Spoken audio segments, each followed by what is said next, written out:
오늘 말씀 제목은 남은 자로 부르신 이유와 축복입니다. 우리 미가라는 그 선지자의 이름의 뜻을 보면 누가 여호와와 같은가라는 뜻입니다. 그래서 이사야와 함께 북이스라엘과 남유다에서 활동한 선지자입니다. 우리 미가서의 내용을 간단히 조금 보면 하나님의 심판을 말씀하셨습니다. 그런데 그냥 단순히 심판을 받고 멸망을 말씀하셨을 뿐만 아니라 그 부분에서 빠져나오고 모든 걸 회복할 수 있는 소망의 메시지도 함께 하나님이 주신 겁니다. 그래서 여러 가지 많은 죄악들이 있지만 그 가운데 언약 때문에 소망을 주시고 모든 것을 회복하심을 미가서를 통해 말씀하고 있습니다. 이번 한 주간도 이 말씀 가지고 우리에게 주신 답이 오늘 읽은 말씀에 들어있는 것 같아요. 현장에 우리가 어떠한 응답 속에 내가 서야 되느냐? 남은 자로 서면 됩니다. 남은 자를 통해 하나님은 모든 것을 회복시켜 나가시게 되어져 있는 겁니다. 그러면 먼저 첫 번째로 하나님이 우리를 남은 자로 부르셨습니다. 하나님이 우리를 남은 자로 부르셨는데 왜 내가 남은 자이냐? 여기에 대한 이유가 있겠죠. 내가 왜 남은 자인가 하면 하나님이 나에게 주신 언약을 붙잡고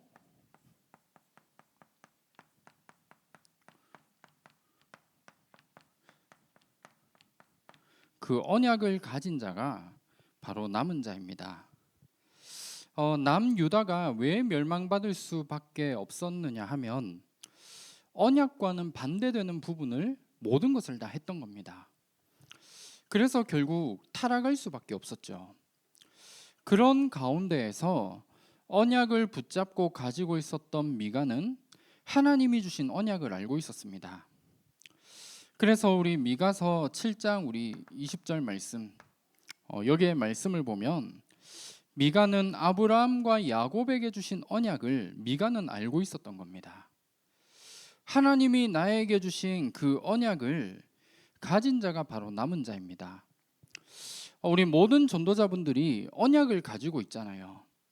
그렇기 때문에 이 시대의 남은 자로 하나님이 여러분들을 세우신 겁니다. 우리가 많은 것을 가지고 많은 것을 내가 뭔가를 했기 때문에 남은 자로 부르신 게 아니거든요. 하나님의 기준은 이 한 가지입니다. 내가 언약을 붙잡고 가지고 있느냐. 여기에 하나님은 모든 축복과 모든 응답을 담아 놓으셨거든요. 그렇다면 우리 자신이 언약을 붙잡고 가지고 있다면 우리는 항상 하나님이 나에게 주신 그 말씀을 믿는 믿음이 내게 있어야 되고 그 부분과 함께 말씀을 날마다 따라갈 수 있는 이 축복 속에 우리가 서야겠습니다.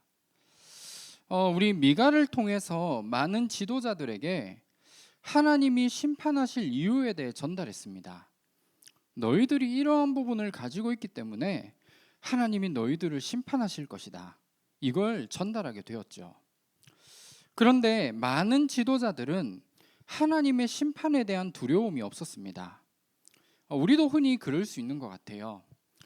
누군가가 나에게 뭔가의 이런 나의 단점이나 나의 잘못한 행동을 지적하거나 알려주게 되면 그걸 받아들이기가 참 힘든 것 같아요. 물론 저도 마찬가지겠죠. 누가 맞는 이야기다 하더라도 비난을 하거나 이렇게 하면 이걸 받아들이기가 참 힘듭니다. 그런데 이 당시에 지도자들도 그랬던 것 같아요. 하나님이 이러이러한 부분 때문에 너희들을 심판하게 하실 것이다 말씀을 했는데 우리는 심판받지 않을 거야. 나는 그렇지 않아. 말씀을 부정하게 된 거죠.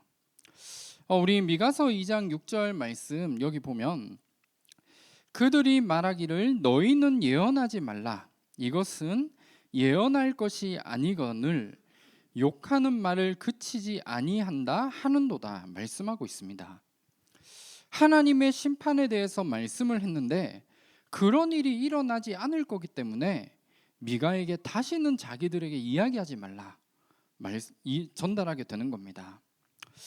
하나님은 말씀으로 심판하시겠다 말씀을 하셨는데 그 지도자들이 말씀을 믿는 믿음 전혀 없었던 거죠.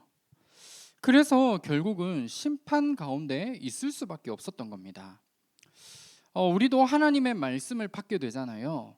때로는 이 말씀을 뭔가 내가 좀 좋은 이야기 이것만 내가 말씀을 붙잡으면 되는데 때로는 우리에게 내가 듣기 조금 거북한 메시지 이런 부분들도 하나님은 때로는 내게 주신다는 거죠. 하지만 우리가 남은 자로서 뭘 하면 되느냐?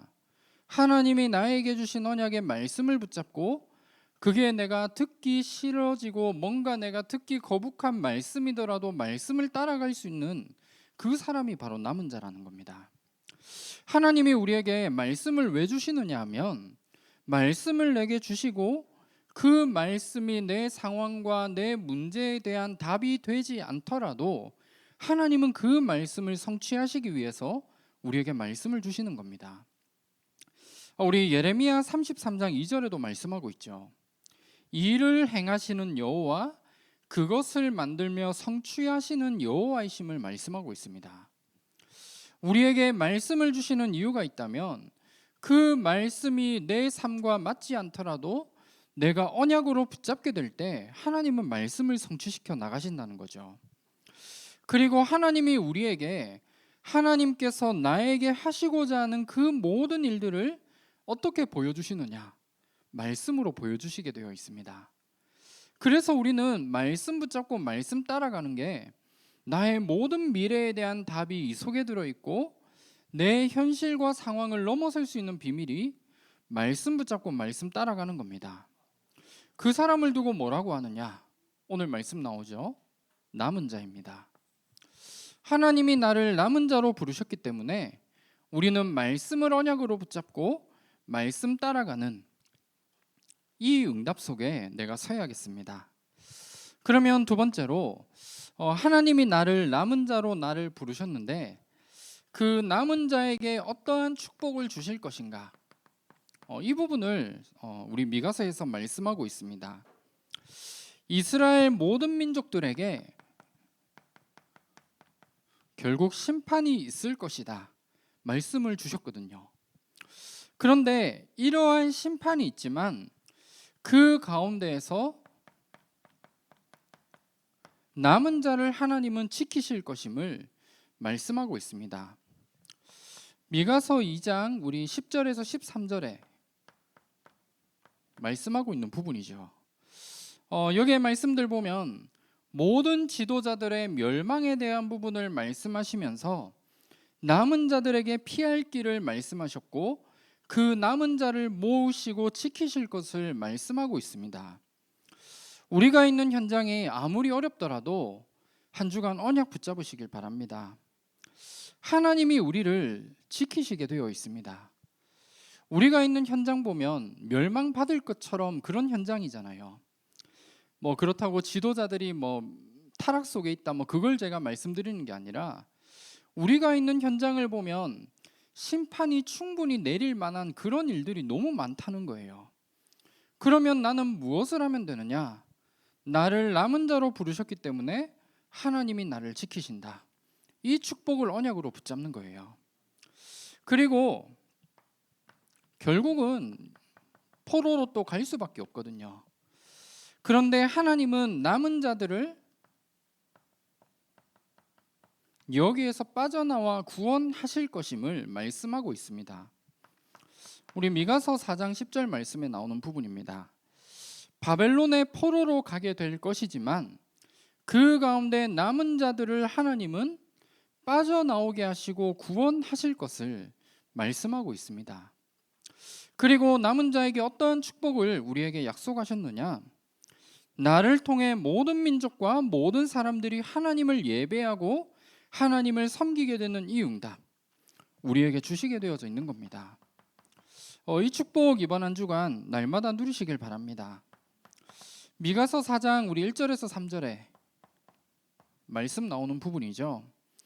이스라엘의 회복을 통해 모든 민족들과 사람들이 하나님을 예배하고 하나님을 섬기게 될 것을 말씀하고 있습니다.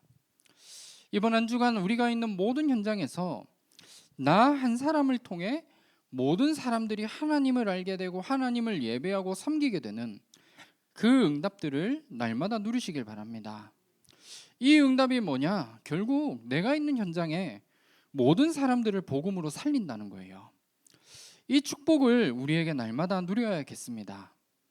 이게 이번 한 주간 남은 자에게 주신 약속하신 축복입니다. 하나님이 나를 아무리 어렵고 힘든 상황 속에 있지만 남은 자로 부르신 것이 확실하다면 우리의 인생을 인도하시고 우리의 모든 부분을 지키시게 되어 있습니다. 그리고 하나님이 남은 자를 통해 모든 현장과 특별히 우리 237과 5천종족 하나님이 살리시게 되어져 있거든요. 이 일을 나를 통해 해 나가실 것이다. 여기에 대한 확신들 가지는 겁니다. 확신 가지고 언약 붙잡은 사람을 통해 하나님은 역사하시게 되어 있습니다. 내 수준과 내 환경이 중요한 게 아니에요. 그게 중요하다고 한다면 사실 우리가 어떻게 237과 5천 정도 살릴 수 있겠습니까? 절대 할 수 없거든요. 그런데 하나님이 우리의 삶 속에 이 부분을 언약으로 붙잡고 믿음으로 가지고 있는 그 한 사람을 통해 이 역사를 이루어 나가시겠다 말씀하고 있는 겁니다. 그러면 마지막 우리 세 번째로 남은 자가 살아야 될 우리의 삶에 대한 부분입니다. 우리 미가서 6장 8절에 말씀하고 있습니다. 하나님이 나를 남은 자로 부르셨고 남은 자에게 이번 한 주간 우리의 현장 속에 이러한 축복을 약속하셨다면 한 주간 우리가 어떻게 살아가야 될 것인가? 여기에 대한 답을 얻어야겠죠. 여기에 말씀 보면 세 가지가 나옵니다. 먼저 첫 번째는 오직 정의를 행해야 된다 말씀하고 있거든요. 우리가 정의라는 부분을 자세히 생각해 보면 그건 우리가 현장의 흐름과 우리 각 시대마다 바뀔 수 있는 게 이 부분인 것 같아요. 정의란 무엇인가 여기에 대해 정의는 할 수 있거든요. 그런데 이 부분은 계속해서 바뀌게 되어져 있는 부분인 것 같습니다. 그런데 우리에게 있는 참된 정의가 뭐냐? 다른 게 아니거든요. 우리가 당연한 답처럼 보일 수 있지만 그리스도 안에 모든 게 다 있습니다. 우리에게 참된 정의가 뭐냐? 복음이거든요. 복음밖에 다른 건 없는 것 같아요. 그래서 우리는 이번 한 주간 오직 정의를 행해야 된다. 무슨 말이냐 하면 오직 그리스도와 오직 복음만을 내가 붙잡고 누리는 삶을 살아야 되는 겁니다. 지금 내게 있는 많은 문제들 있잖아요. 내가 뭘로 해결할 거냐? 오직 그리스도, 오직 복음이 답입니다. 그래서 우리는 오늘도 오직 복음과 그리스도 속으로 날마다 들어가야 됩니다. 내일 우리가 뭘 하면 되느냐? 내일도 우리는 그리스도와 복음밖에 없어요. 세상의 것, 내게 도움을 줄 수 있고 뭔가 해결할 수 있는 것처럼 보이는 어마어마한 것이 있다 하더라도 우리에게 가장 중요한 건 그리스도와 복음 속에 모든 게 다 들어 있습니다. 이 비밀을 이번 한 주간 누구보다도 최고로 누리고 붙잡고 이 응답 속으로 들어갈 수 있도록 우리의 삶을 만들어 나가는 겁니다. 그리고 두 번째로 인자를 사랑해야 된다 말씀하고 있거든요. 우리가 사랑해야 될 존재는 두 가지인 것 같습니다. 우리는 하나님 사랑해야 되죠. 그리고 하나는 이웃을 사랑하는 겁니다. 우리가 하나님을 어떻게 사랑할 수 있느냐? 여러 가지 방법과 많은 부분들이 있거든요. 최고로 하나님을 사랑할 수 있는 가장 중요한 비밀, 이게 어디에 들어있느냐? 예배 속에 들어있습니다. 우리가 예배를 모여서 드린다는 건 그냥 우리가 종교의식 중 하나로 드려지는 게 아니에요. 우리가 드려지는 예배는 하나님을 만나는 겁니다. 그게 예배거든요. 하나님께 영광을 돌리고 하나님이 어떤 분이신가를 알고 그의 가치를 인정하고 하나님만 바라보고 하나님을 만나는 최고의 시간이 예배입니다. 그래서 우리가 하나님을 사랑하기 위해 가장 먼저 뭘 해야 되느냐? 내가 하나님 자녀가 맞다면 예배의 축복 누리셔야 돼요. 이 속에 모든 게 다 들어 있습니다. 그리고 두 번째로 이웃을 사랑해야 되죠. 우리 주변에 있는 이웃에 사는 사람들, 물론 우리가 도와주고 뭔가 일에 헌신도 하고 봉사해야 될 대상이기도 합니다. 그런데 저는 제가 생각하기에 최고의 헌신과 봉사가 뭐냐? 내 주위에 있는 사람이 구원받도록 도와주는 거예요. 그게 이웃 사랑인 것 같습니다. 우리가 육신적으로 뭔가를 도와주고 잘해줘야 된다. 이것도 중요하죠.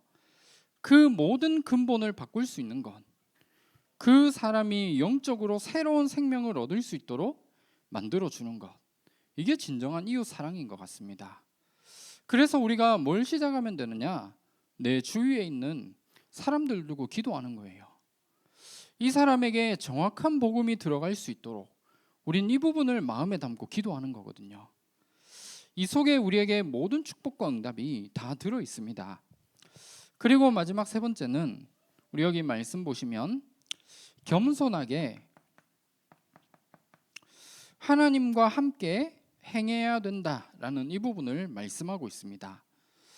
우리에게 겸손에 대한 부분, 내가 어떻게 겸손할 수 있느냐? 우린 다른 것으로 되지 않거든요. 우리는 하나님 앞에 서는 겁니다.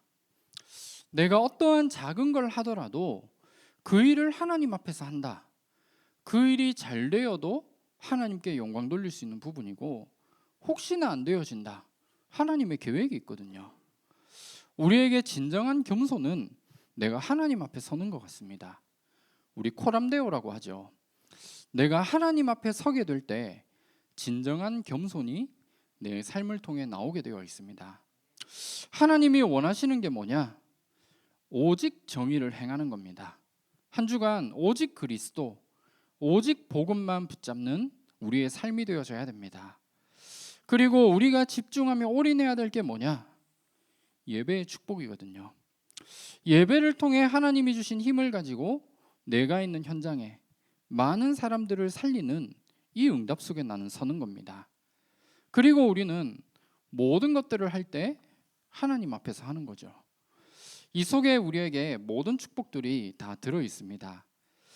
그래서 우리 남은 자에게 주신 축복이 이러한 축복이고 응답입니다.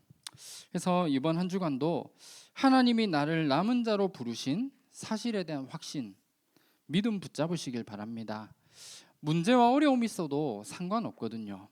하나님이 남은 자로 부르신 여러분들을 통해 현장을 회복하고, 또 현장에 재앙과 매여 있는 부분이 있다면 여기에서 빠져나올 수 있도록 만드는 그 일에 여러분들을 쓰실 겁니다.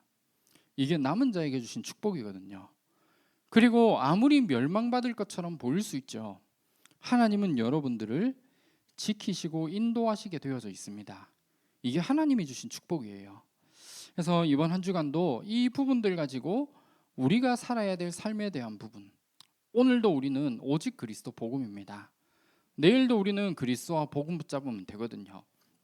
그래서 이 응답을 가지고 남은 자에게 주신 축복 속에 귀하게 승리하는 응답 누리시기를 기도하도록 하겠습니다. 제가 한번 기도하겠습니다. 하나님 감사합니다. 나를 남은 자로 부르신 이유와 축복들을 날마다 가지고 우리가 살아야 될 삶에 대한 부분을 가지고 현장의 모든 사람들을 복음으로 살리는 일에 쓰임 받는 우리의 삶이 될 수 있도록 인도하여 주시옵소서. 살아계신 주 예수 그리스도 이름으로 기도합니다. 아멘.